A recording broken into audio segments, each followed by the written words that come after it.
Hi, Scott Murray, Level 5 Tools. Robbie Dethridge, he's our lead technician here. A lot of you guys around the world have probably talked to Robbie at one point or another. He's going to help me go through some questions we've had from folks about cleaning and lubrication of the automatic taper, and then we'll cover some other tools later. But just starting out with cleaning, you want to make sure the first thing you do is exhaust all the joint compound out of there. So, you know, you rolled up the drive dog on the side, make sure you've got all the compound out.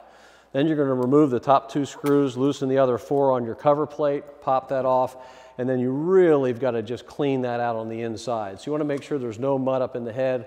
You're going to clean this, the fill valve out, because sometimes mud gets hung up in there. Then when you go to fill the next time, you'll see it leaking. So you really want to make sure you get rid of all evidence of mud. The cutter track is critical.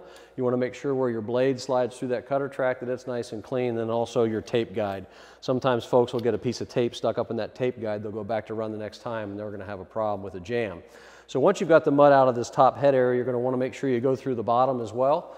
Clean out that entire tube and make sure that you've got it completely clean. If you can get yourself a round brush with a long handle, that can help you get more of the mud out of there. And don't be fooled. Just because you think you've rinsed it good, that doesn't mean the mud's all out of the tool. You really want to inspect that with a small flashlight or something to make sure it's clean. So once you've got all the mud out of that, then you want to go through and lubricate. Do not use the spray lubrications like WD-40 and those. They've got some things in the accelerants that affect the rubber parts. We use machine oil, 3-in-1 oil. Some guys usually use motor oil, but we recommend just a light machine oil. And then you're just going to go through every moving part. Wherever you've got a bushing, a bearing, an axle, or a rod, you're going to want to make sure that you go ahead and lubricate that entire head. We're going to do the drive chain on the side.